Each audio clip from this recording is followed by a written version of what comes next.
Thank you so much for coming today. This is really exciting, and it is an absolutely beautiful place. I've never been here, and I go by here every day because then my office is right around the corner. But very exciting event, 40 years of Boston Seniority. That is really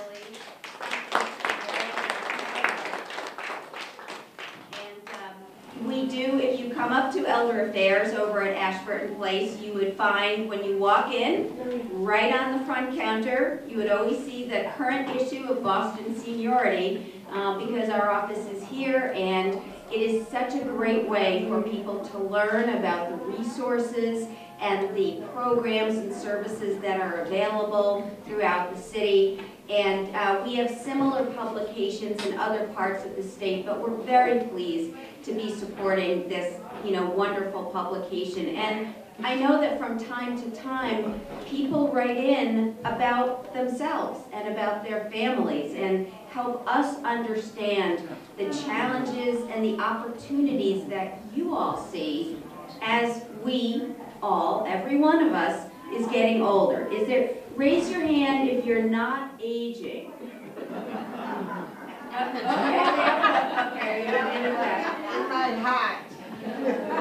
every one of us, from the moment we're born, begins to age, right? And so aging is not something that's just about people over 60 or people over 65. It's about all of us, and it's about our families and our communities.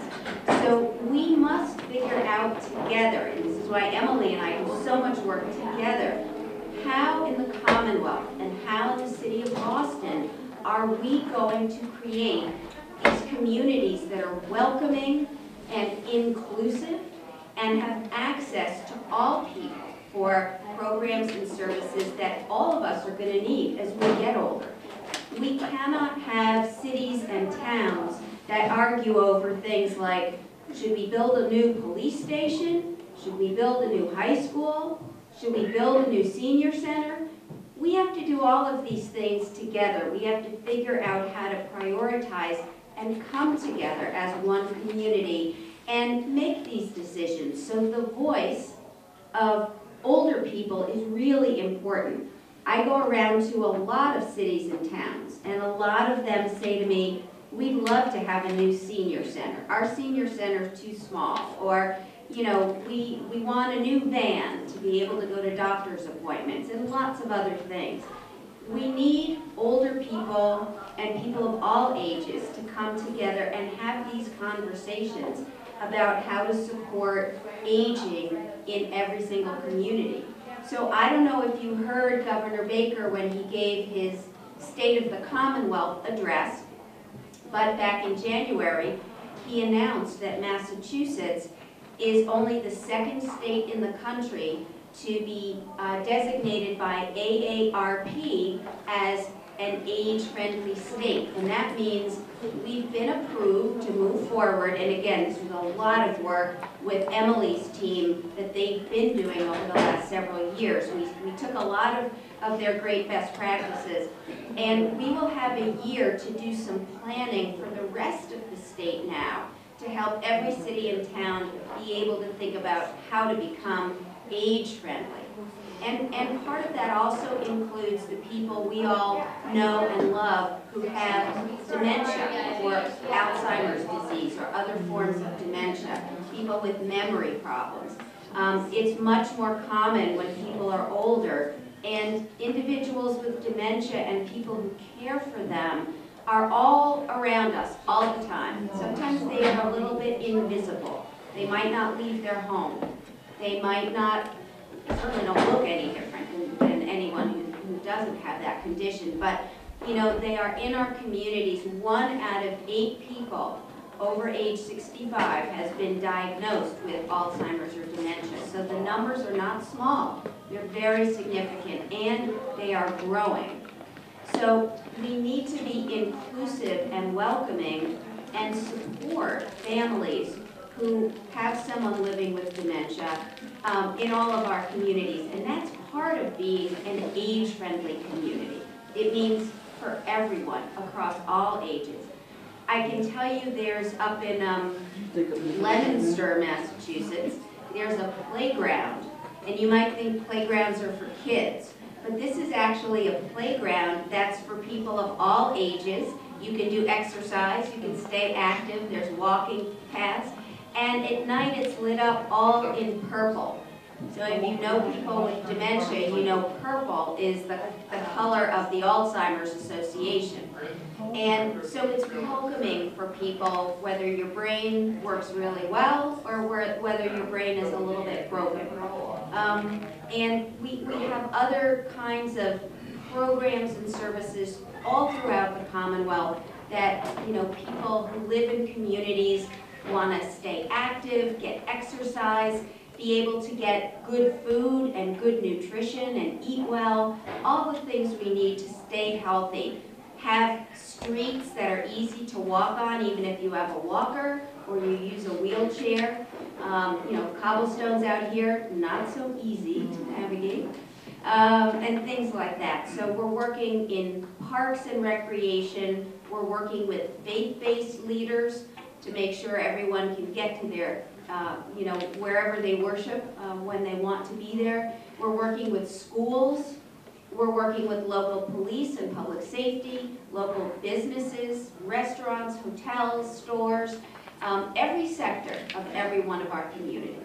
So if you would like, you know, I'd be happy to answer any questions about age-friendly. If you, you wanted a couple of questions. And then the final thing I will say is you may have also read, in addition to the age-friendly work, that the governor has established a council to address aging. And we've been meeting for about a year, and we've done listening sessions all through the state. Emily did a lot here in Boston, so we didn't do more in Boston. We went to Pittsfield, down to the Cape, to Worcester, and to Gloucester. And we heard from over 500 older adults and lots of other people. They wrote into our website, and they came and talked to us. And when we were listening, what we heard a lot was, you know, challenges such as economic insecurity, people worrying that they might not have enough money to retire and to live on, especially if they're going to live to be 90 or 100, which many of us are. People talked about affordable, accessible transportation and housing, and getting through the healthcare system, paying for medications, being a caregiver and getting support, and, you know, being able to keep working. People said, I'm 70, I'm 75, I like working, or I need to work, and I want to be able to find a job and be respected and, you know, considered for a job opportunity. And then people talked about technology and innovation. How can Massachusetts be the place that companies want to come to when they want to build around aging services and technologies?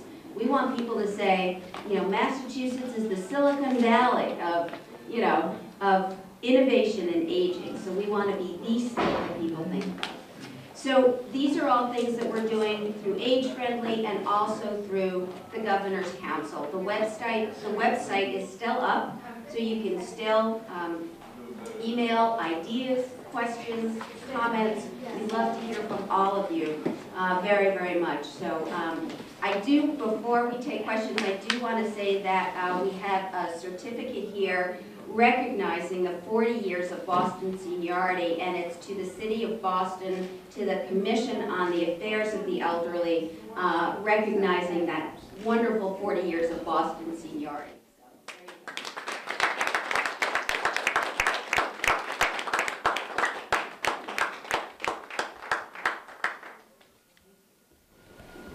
All right, so what questions do you have? Oh my gosh, such a funny group. Yes, sir. Alzheimer's question? Okay.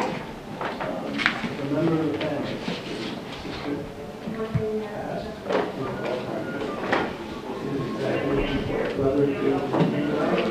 So I'm going to repeat the question.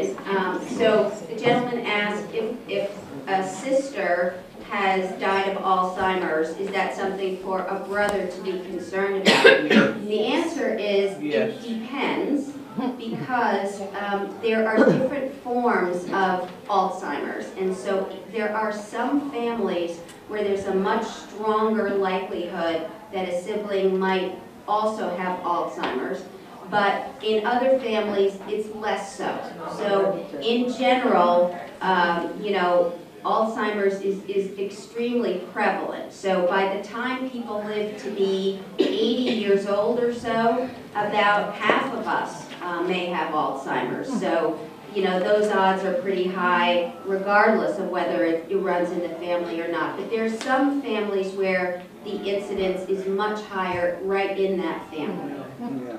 Let me just follow up with it. The reason I asked that question also is that I read a lot of novels, a lot.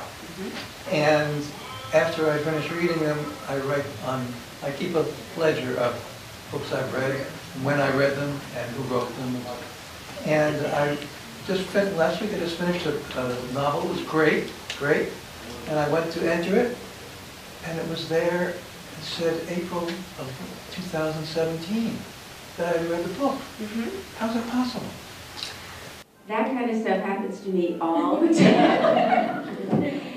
That's not necessarily a sign of a memory problem, but you know, it's truly because you know you could have been distracted when you were reading before, or you read so many books. Some of them, you know, the plots are not all that dissimilar, and you know, I think it could happen with movies or books by itself.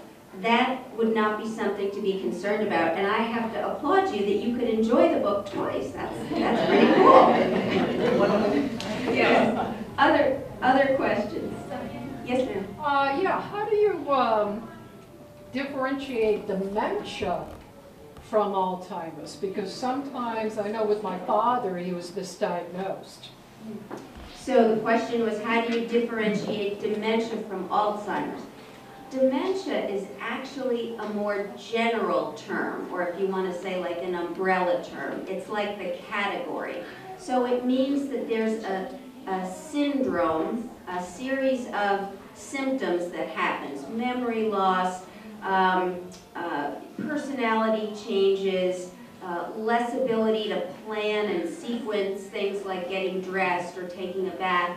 So there's a whole series of things that are part of that general syndrome of dementia. Within dementia, there are different types. And so Alzheimer's is a type of dementia. It's the most common type. But things like Lewy body dementia or frontotemporal dementia, you know, are other types of dementia. So that's what I would say in answer to your question. Can I say one more All thing? right, we have time for one more question. No, I just wanted to add one thing, and I'll be done. Yes, sir. Just remind people if they have a memory problem to check their medicines, because medicine can have an impact on your memory. Exactly. That's a great point, and I would say, you know, all of us, when we're over 60, it's very important when you go to your primary care doctor or a nurse practitioner to go over all of your medications every time. Let the person know how you're taking them, because your point is absolutely true. Medications can cause all kinds of mischief, some of it very serious. So it's a good idea to have those medications checked. And a lot of doctors nowadays are doing something called de-prescribing. They're trying to prescribe less.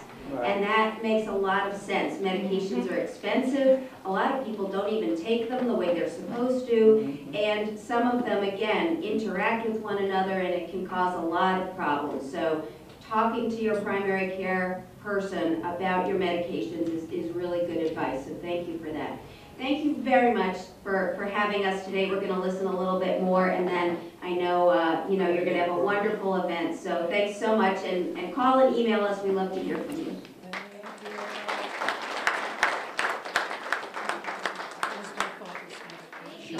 So those are some great impromptu questions, and I want to let folks know she's actually a nurse practitioner, a geriatric nurse practitioner, so they were the perfect questions for Secretary Walsh. Thank you so much, Secretary, for the great certificate. Hi. Thank you all for being here for Boston Seniority Magazine's 40th birthday. I'm Cassandra Batista, and I'm the Communications Director at the Elderly Commission, and I'm so happy that you could join us for this milestone. When we first realized we were going to reach our 40th year, I became obsessed with finding the very first issue. I asked everyone for it, so we set out on a journey, basically. We scoured our office, we cataloged every issue we had, and then we called the city archives. And we hoped that maybe they'd have a few things for us, and we were excited to take a look. But we were not prepared for what we saw, which was they didn't just have the first issue.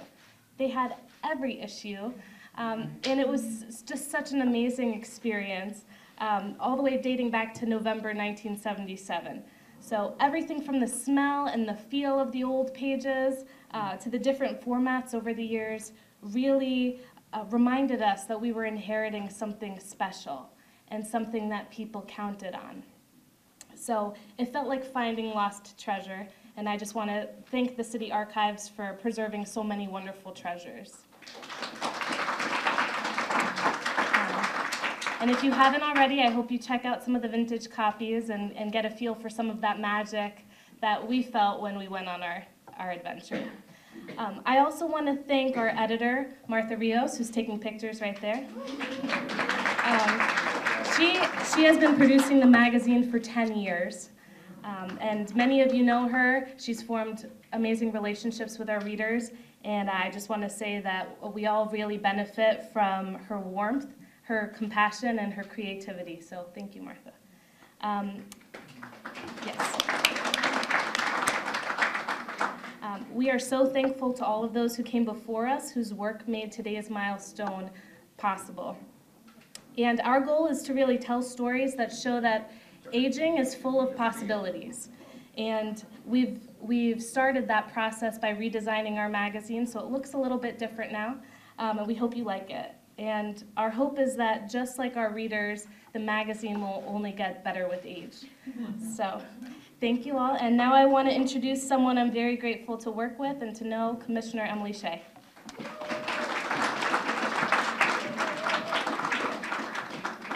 All right, hello again, everybody. Yes, especially you, Mayor. So I'm excited to be here. I think it's really, it's an important day for us, right? It's important to take a pause after 40 years and really celebrate all that we've done with this magazine. We have over 300 issues that we've had of the magazine, countless voices of Bostonians that are out there. It's a part of our lives and it's a part of your lives. And we want to thank you for all that you've done to contribute to the magazine and contribute to that story that we've been telling over the past 40 years. I see a few familiar faces in the room. I just want to give a shout out to Jerry Wise. Jerry has been writing for the magazine for 35 years, Jerry? 35 years. Doing our Healthy, Wealthy, and Wise health column. And also we have one of our first editors here, Pat Kelleher. Where is Pat still here? Oh, there she is in the back. So Pat was writing stories for the magazine back in the 1970s, and as a reporter and one of our very first magazine editors. So it's people like Jerry and Pat that really have made the magazine what it is. There are a lot of new faces in the room too. A lot of people who maybe have been just started reading our magazine or started contributing or giving us feedback on how we can change the magazine and make it better for our readers. So I want to thank you for that. It really shows kind of the power of the magazine, the engagement of our audience, and the reach that the magazine can have. So thank you. I know we have a number of folks in the room who helped us actually with our redesign, help fill out surveys to let us know how we could change things to make them better.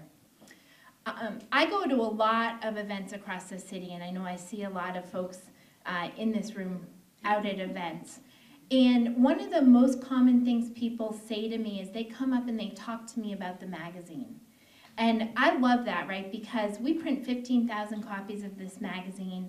We have almost 1,000 people on our online distribution list, and it really helps us get the message out. So keep coming and telling me how much you like the magazine or what you want to see different with the magazine, because that type of interaction is important.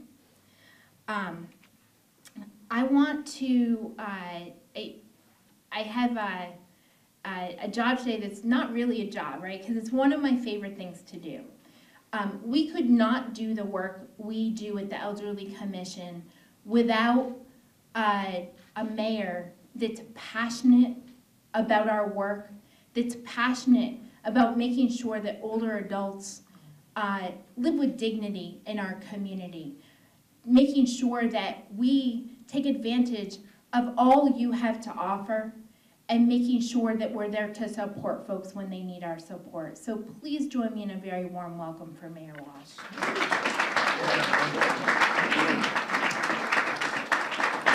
Thank you very much, Emily, and I want to thank Emily and her team at the Elderly Affairs Office who do an incredible job every single day, and they've done it for a long, long time now, and I want to thank her and her staff that do great stuff. You know, when we have events and anything to do with the older Bostonians, I don't have to worry about it because Emily does it great, and we've had a chance to add on events and things like that, so thank you everyone here. I want to thank Cassie, who's did an incredible job here today, emceeing and pulling together the history of the magazine and the 300 plus editions, so thank you for that, and knowing your history is important, so I want to thank you for that. The last time this piano was played, I think, was it you, Sam? No, it wasn't Sam, it was Alex. Alex played the piano, so I want to thank you, John, because it doesn't get played that often. And I want to thank you for playing beautifully today. I want to thank our city archives, who has the history of this magazine and so many other things in our city. They do an incredible job preserving the past, and I think it's important for us to understand the past of our city and protect that past and preserve that past. So thank the archives. I want to thank everyone who's contributed to this magazine over the years. I mean, many of you have been in it, or you've written in it, or you've published it, or you've edited it, or you've taken a picture for it, or your picture's been in it. Whatever the case might be, I want to thank you. To the people who aren't here today, who are going to be watching this on TV tomorrow and the next few days, I want to thank all of the Bostonians in this. When this magazine started in 1977, a lot of people weren't seniors. They weren't older Bostonians, and it was understanding when we did it then was to preserve and educate the people at that point, but it's done that for a long time. So I want to thank all of the people in Boston who are watching this show tonight and the people that are in this room today. So thank you as well. Connecting Boston seniors to what we do at City Hall and the entire team is extremely important. It's important for a whole bunch of reasons, and most of the reasons you're going to think, well, it's important because we want to connect to our seniors because seniors vote. That's not the first thought process. The first thought process is that you know our neighborhoods better than anybody, and you know the history of those neighborhoods, and to be able to help people that work at City Hall with understanding that and not forgetting that, that's key for us to do a better job.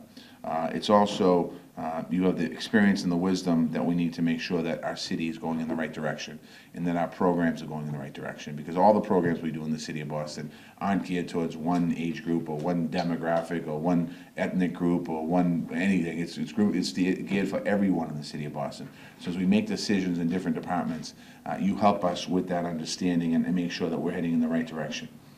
You're also committed to making sure that we meet the needs of the people in our city, whether it's health resources, something that's really important, or housing programs, or social service programs, or so many other ideas and programs. So that's really what our team has an important connection with all of you. This magazine started in 1977. This magazine had all of those ideas at play when they started the magazine. The mayor at the time was Kevin White. It was 2 years after his election, so I'm sure he was thinking, I got to launch this magazine, but I can't do it in 1975 because they'll criticize me of using it in the election. So he launched it in 1977. I'm assuming he launched it maybe right here at the Parkman House because he loved this building. He loved this house. When he passed away a few years ago, he was late to stay here in this very room. So I think it's appropriate that we're here today to celebrate the magazine, because it started with Kevin White. It went from Kevin White to Ray Flynn's administration, from Ray Flynn's administration, Tom Menino's administration, from Tom Menino's administration to my administration. And hopefully it will go on for many, many decades and many, many mayors beyond us. And I think it will, because it serves an important purpose.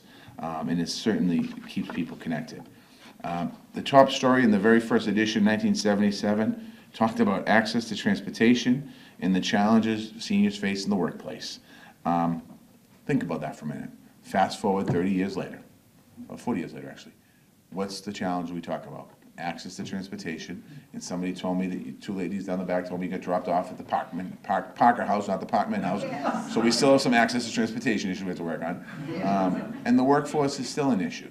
And it's going to continue to be an issue, because as we start to see defined benefit pension plans be eliminated, people are going to have to work later in their life to be able to afford, because they might not have the savings or the pension they had that you might have, or my mother has. My generation started to get away from pensions. The generation behind us, Cassie's generation, don't even think about pensions. And I think so that's going to continue to be an issue, making sure that we have opportunities for older people in the workplace. And I think that that's important. The Elderly Commission is still working on the issues that are in the issues of the paper as well.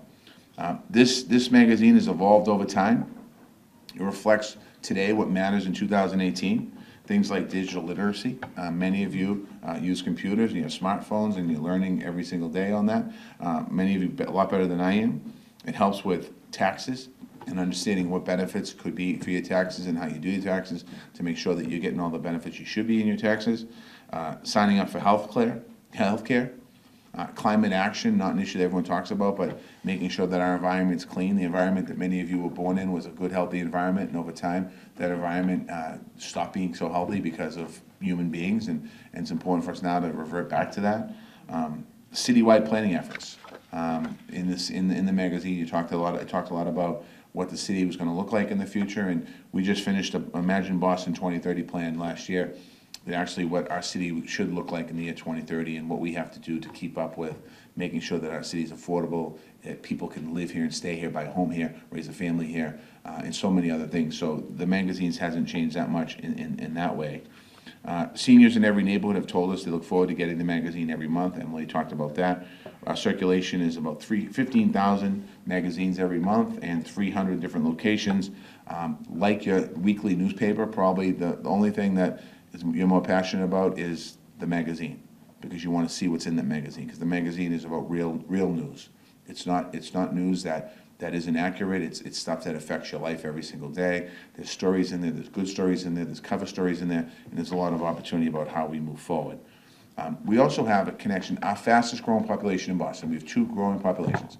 One is of young people between the ages of 18 and 30, millennials, and that's a very fast growing population. The other fast-growing population is our seniors over 55.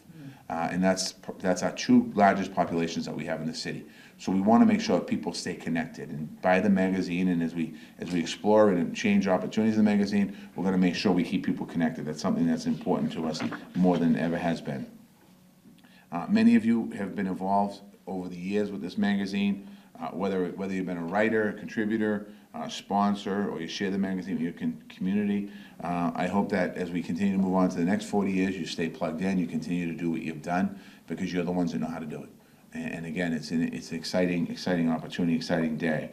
We're going to be offering more opportunities to help keep Boston honored citizens informed, engaged, and active. So we're going to start looking at the magazine to see what else can we do to be creative. And any ideas you might have, we want to hear it. We want to make sure we hear from all of you. Again, I want to thank Commissioner Shea for making this magazine the best it's ever been. I think if you look through the last 40 years and you see where the magazine has gone and come to, it's her leadership and her team's leadership that have done an incredible job. I want to thank all of them. I'm proud that we've kept this tradition going on for 40 years. I'm excited that we're going to continue to do it into the next 40 years. And last thing I'll say, and then I have I think some individuals to bring up. Before I do that, so this year I turned 50 in April, and it's not really a clapping moment, and I'll be 51 next April. Actually, I'll be 51 this April. I was 50 last year, and right around my 50th birthday, I was getting the mail, and I looked at the mail, and there was a little magazine folded in half, and I opened it up, and it had 4 letters on it, AARP. So I said, oh my God. But ironically enough, when you read AARP, or you read Boston Seniority Magazine, you find information out. You find important information out about what's happening in Washington with AARP. You find out what's happening here in the state with our magazine, what's happening in the city. So it's a valuable resource. So I want to, again, thank all the people who have something to do with putting the magazine together, because the people that you're educating and you're helping are the people who are the backbone of our city. Our older Bostonians are the backbone of our city. I might say that it could be the city or the city council, state representative. It's not us. It's the people that were here that fought through, in some cases, very difficult times. People in this room fought through civil rights, through voting rights, you fought through busing, you fight through gentrification, you fight through a whole bunch of different things, and you're still here in our city. So thank you to all the seniors that helped us and have made our city better than it's ever been. I have the honor now to introduce 4 people, one at a time. Yeah. All right. We have some recognitions here. The first one is to Mildred and Ronald, excuse me, who you might not know them, but if you look at your magazine, you see them. I want to congratulate you too on making this very historic cover. It's exciting. It's a beautiful picture. Literally right under my office, looking out of Faneuil Hall on a rainy day, kind of like today, in the magazine. This month, yeah. The cover has the heart of health and city love, and how appropriate for both of you. So thank you very much.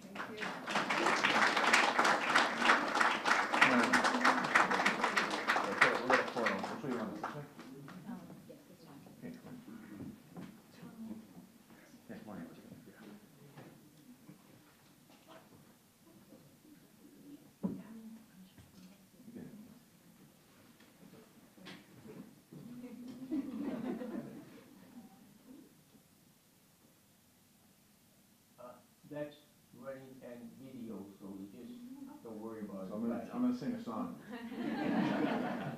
That.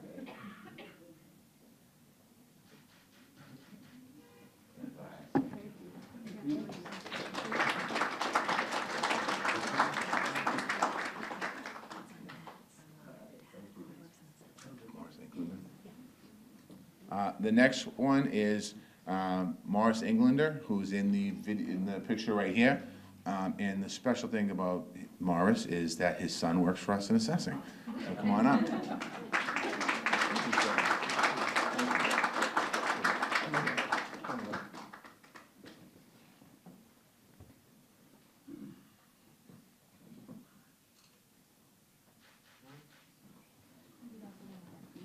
Oh yeah, I know. Thank you.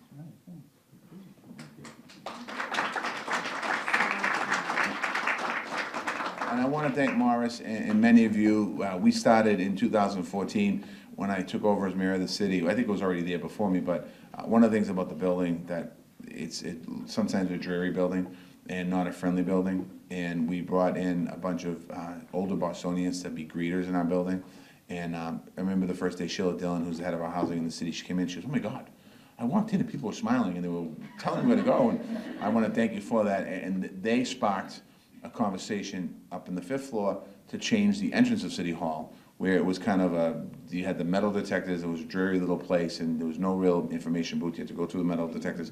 So now people can come to the information booth and get their information. So if they're in the wrong building, they don't have to go through all that stuff to find out they're in the wrong building. So thank you very much for that. And the other young woman who I have the honor of giving a recognition to is Sarah Friendly, and Sarah is the other side of the picture here with the balloons. And I want to thank you, Sarah, for being a cover girl, and thank you for being here today.